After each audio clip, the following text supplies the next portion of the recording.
Minister of State, Independent Charge, Ministry of Culture and Ministry of Tourism, Sri Prahlad Singh Patel. Minister of State, Independent Charge, Ministry of Youth Affairs and Sports, and Minister of State, Ministry of Minority Affairs, Sri Kiren Rijiju. Ambassador of Mongolia to India, His Excellency Mr. Ganching Ganbold. Member of Parliament and President, Indian Council for Cultural Relations, Dr. Vinay Sahasrabuddhe. Secretary General, International Buddhist Conference, Sri Dhammapiya. Secretary Culture, Sri Anand Kumar. Distinguished guests, ladies and gentlemen. First of all, I extend my heartiest greetings to all of you on this auspicious occasion of Dhammachakra Divas and Ashadh Purnima. It was today on Ashadh Purnima, some 2500 years ago, that the word of wisdom was spoken out for the first time. On attaining enlightenment, the Buddha spent 5 weeks in a state beyond description. Then he started sharing with people the nectar he had discovered. It was in the Deer Park in Sarnath, near Varanasi, the ancient city in the eastern part of India, that the Buddha taught the Dhamma to his 5 original disciples. It was a momentous occasion unparalleled in the history of humankind. That day is also known as Guru Purnima. Hindus and Jains also celebrate it as a mark of reverence for their spiritual teachers. This day is an unbroken link to India's eternal pursuit of wisdom without dogma.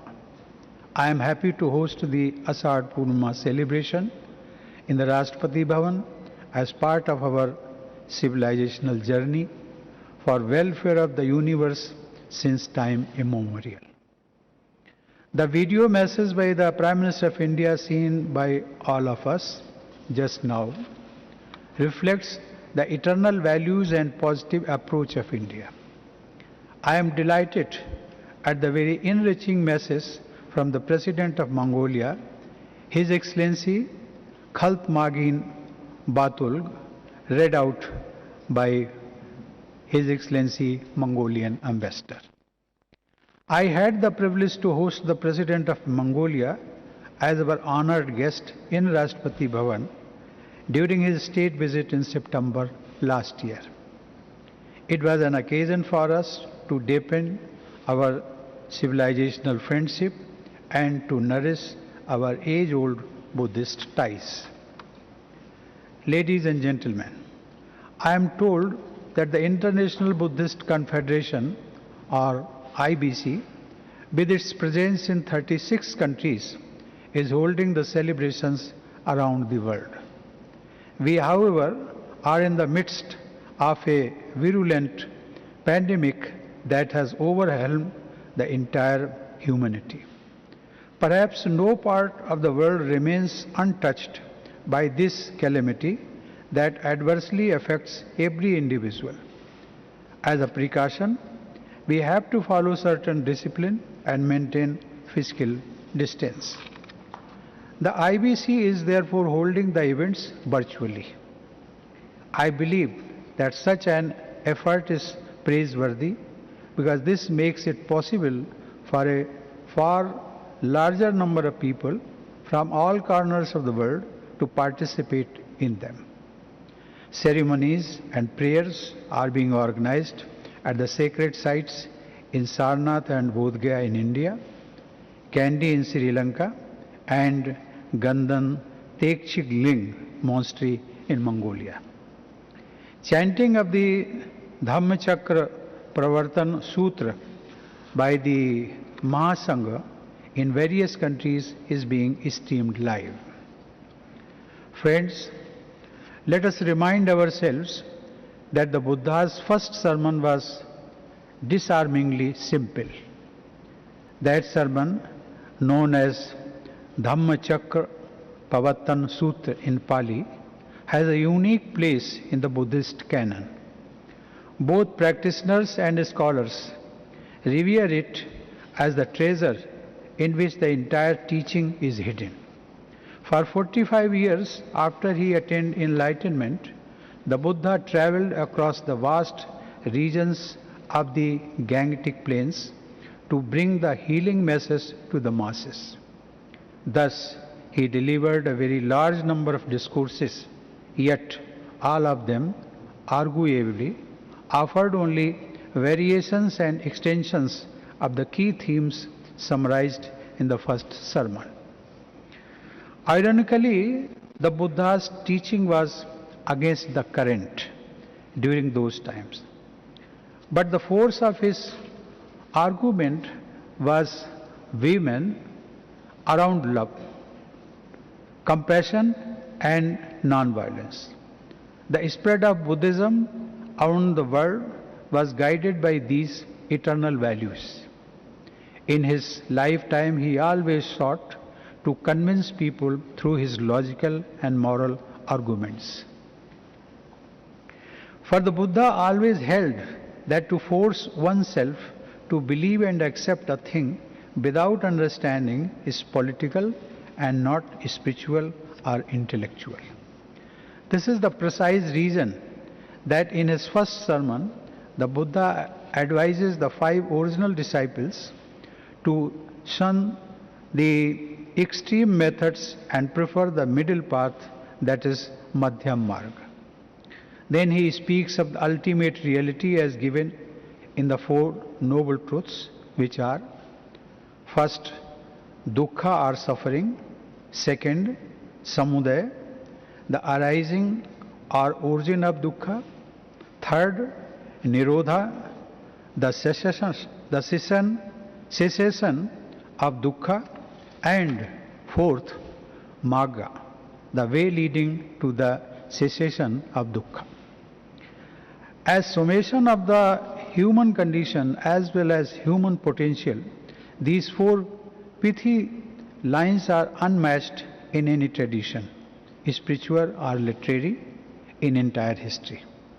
After the diagnosis of our ailment, the Buddha prescribes the medicine also, which is the noble 8-fold path to enlightenment known as the Ashtanga Marg. It is a complete and perfect way of life. The 8 steps are: right view, right thought, right speech, right action, right livelihood, right effort, right mindfulness, and right concentration. In conclusion, the Buddha proclaims, I quote, "And a vision of true knowledge arose in me thus: my heart's deliverance is unassailable. This is the last birth. Now there is no more birth," unquote. Thus, the Dhammachakra, the wheel of truth, was set in motion. Ever since, it has been the lodestar, helping spiritual seekers navigate through the maze of worldly life and arrive at the end of suffering here and now. It is so scientific that it resembles psychotherapy more than a traditional dogmatic religion. It is this open attitude of inquiry into the heart of existence and the possibility of finding the key to eternal serenity that has attracted seekers in every age for the last 2500 years. The wheel has come full circle, and the word of Dhamma has in the recent decades spread to distant shores in the West too. Dear seekers, India is proud of being the land of the origin of the Dhamma. It was from India that it began to spread in neighboring regions. There, in new fertile soil and new climate, it grew organically, eventually branching off into various offshoots. In India, we see Buddhism as a fresh expression of the sublime truth. His enlightenment and the subsequent preaching by him for over 4 decades were in line with India's tradition of respect for intellectual liberalism and spiritual diversity. In modern times, two exceptionally great Indians, Mahatma Gandhi and Babasaheb Ambedkar, found inspiration in the words of the Buddha and went on to shape the destiny of the nation. Following in their footsteps, we should strive to hear the call of the Buddha, to respond to his invitation to walk the noble path. The world seems full of suffering, in short term as well as in long term. There are many stories of kings and affluent people suffering from acute depression who took refuge in the Buddha to escape cruelties of life. Indeed, the life of the Buddha challenges earlier convictions as he believed in finding a deliverance from suffering in the midst of this imperfect world. Dear friends, today as the pandemic ravages human lives and economies across the globe, the Buddha's message serves like a beacon. He advised people to shun greed, hatred, violence, jealousy, and many other vices to find happiness. Contrast this message with the hankering of an unrepentant mankind indulging in the same old violence and degradation of nature. We all know that the moment the virulence of coronavirus slows down, we have a far more serious challenge of climate change before us.